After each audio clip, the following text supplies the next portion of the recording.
Hello दोस्तों, स्वागत है आप सभी का। आज के वीडियो में हम चर्चा करने वाले हैं शादी के बारे में। बहुत सारे लोगों के ये क्वेश्चन होते हैं, लव मैरिज होगी, अरेंज मैरिज होगी या क्या होगा। ठीक है, तो मैरिज को पहले हम देखें प्रैक्टिकली कि कितने तरीके की हो सकती हैं। एक तरीका वो होता है जहाँ पे पार्टनर को आप सेलेक्ट करते हो। ठीक है, पार्टनर सिलेक्शन का मतलब क्या हुआ कि हाँ ठीक है, आपकी रजामंदी होगी तो शादी होगी। ये एक केस है। इसको कुछ लोग अरेंज मैरिज भी कहते हैं, बट अरेंज मैरिज में भी एक डिफरेंट केस है। अरेंज मैरिज में हमारी जो सोसाइटी है उसके अंदर कुछ इस तरीके की हैं जहाँ पे पेरेंट्स ने देखा, डिसाइड किया और मैरिज हो गई। एक वो हुआ जहाँ पे किसी पर्टिकुलर एक पार्टनर ने किसी को देखा, लाइक किया, मैरिज हो गई।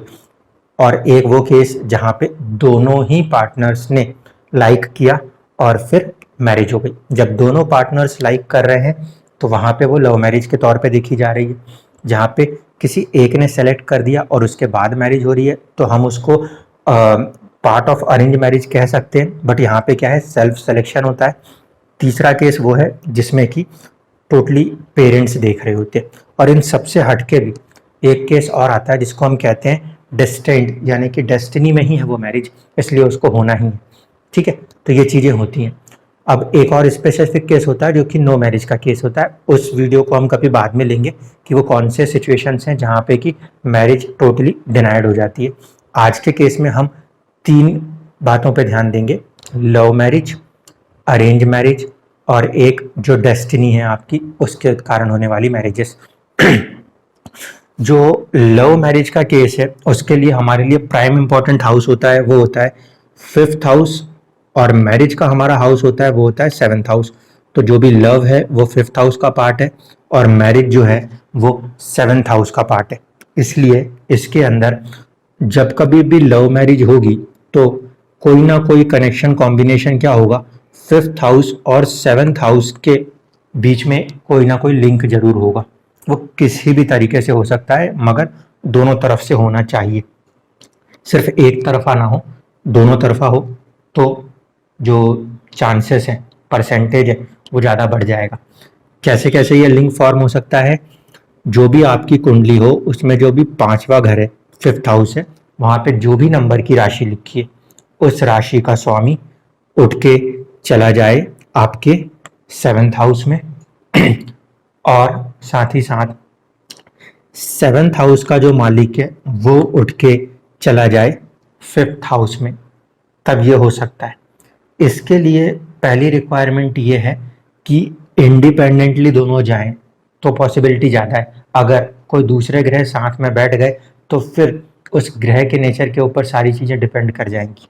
ठीक है, तो ये वाला जो केस है हाउस एक्सचेंज का, ये हाउस एक्सचेंज के केस के लिए इम्पॉर्टेंट है कि प्लेनेट अकेले अकेले बैठे हैं तो संभावनाएं ज़्यादा हैं, क्योंकि जब कोई दूसरे ग्रह के साथ बैठेंगे तो दूसरे ग्रह अगर पृथकतावादी हैं तो चीज़ों को डिनाई कर सकते हैं, पहली बात।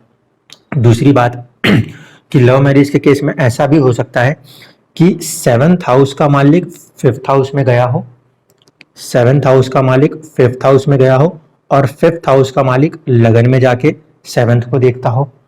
या फिर अगर 5th हाउस के मालिक के पास कोई स्पेशल एस्पेक्ट्स हैं, जैसे कि जुपिटर के पास हैं, शनि के पास हैं और मंगल के पास है, ऐसी कंडीशन में 5th हाउस का लॉर्ड कहीं से भी बैठकर 7th हाउस को देखता हो, उस कंडीशन में भी लव मैरिज होने के चांसेस बरकरार रहते हैं।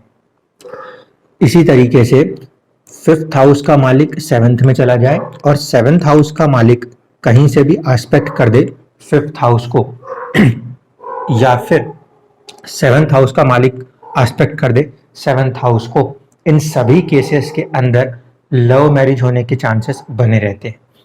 Mid point lord of the 5th house और mid point lord of the 7th house ये आपस में कनेक्ट हो तो भी चांसेस बनते हैं, या फिर किसी एक का मिड पॉइंट लॉर्ड कनेक्ट हो जाए आपके किसके साथ, दूसरे, जैसे कि मान लीजिए 5th हाउस का मिड पॉइंट लॉर्ड है, ये कनेक्ट हो जाए 7th हाउस के लॉर्ड के साथ। वो कुंडली में कहीं पे भी कनेक्ट हो सकता है, 12 के 12 भाव में ये लोग एक साथ कहीं पे भी जुड़ के बैठ सकते हैं, तो भी एक संभावना बनती है लव मैरिज होने की।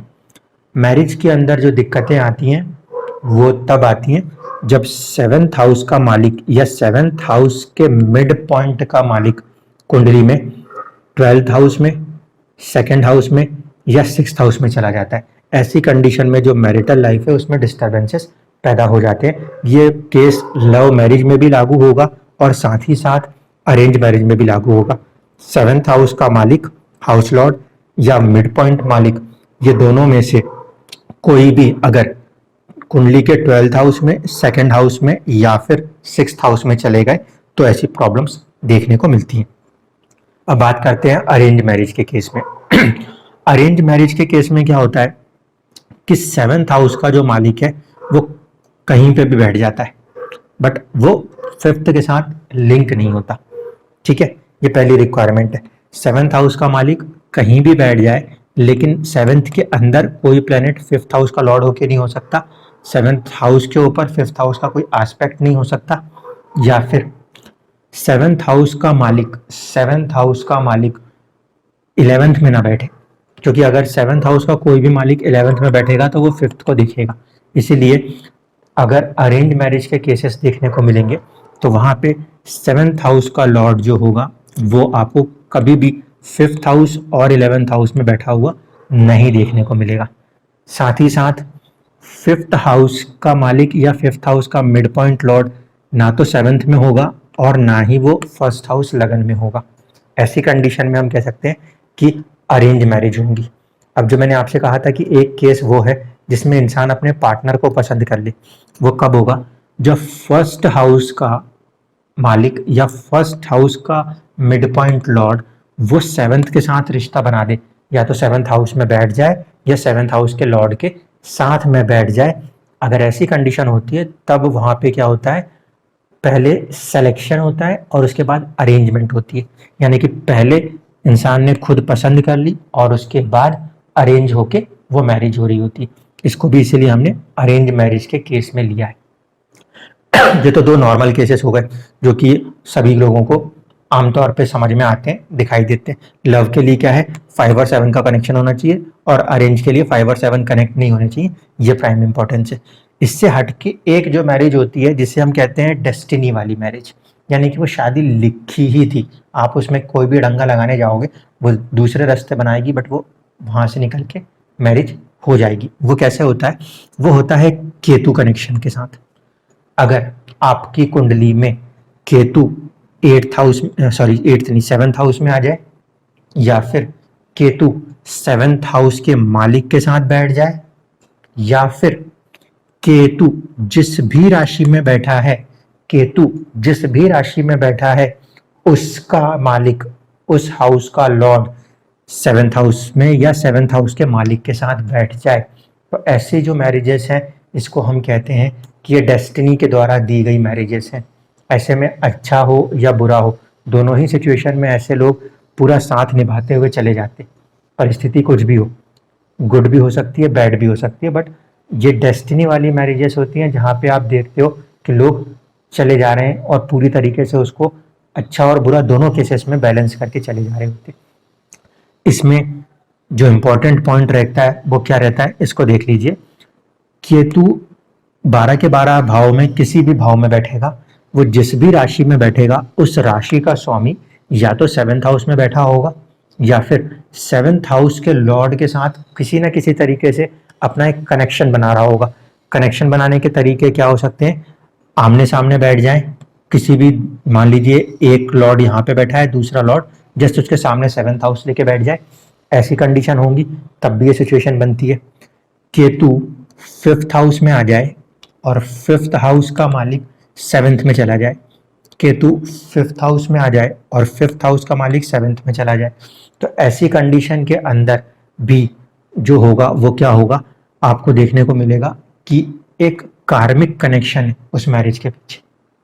इसीलिए कई बार वैसे वाले लव मैरिजेस भी देखने को मिलेंगे जहाँ पे कि लव हुआ, पहले मैरिज नहीं हो रही थी लेकिन उसके बाद दोबारा से फिर मैरिज हुई। क्यों? क्योंकि वहां पे केतु का कनेक्शन कहीं ना कहीं नजर आ रहा है। केतु सपोज 7th हाउस में बैठा हुआ है, ठीक है, 7th हाउस में बैठा हुआ केतु है तो राहु आ जाता है आपका 1st हाउस में। इस वाले कारण से बहुत सारे लोग बोलते हैं कि आपका तो डिवोर्स होगा, डिवोर्स होने के बाद मैरिज होगी। ऐसा नहीं है, ये वाली मैरिज तभी चलेगी जब ये केतु अपने करेक्ट पार्टनर को, जिसके साथ उसका कार्मिक डेप्ट है, उसको हासिल कर लेगा। अगर ये केतु उस करेक्ट पार्टनर को हासिल नहीं कर पाता तो फिर ऐसे केसेस में डिवोर्स पे डिवोर्स होते ही रहते हैं।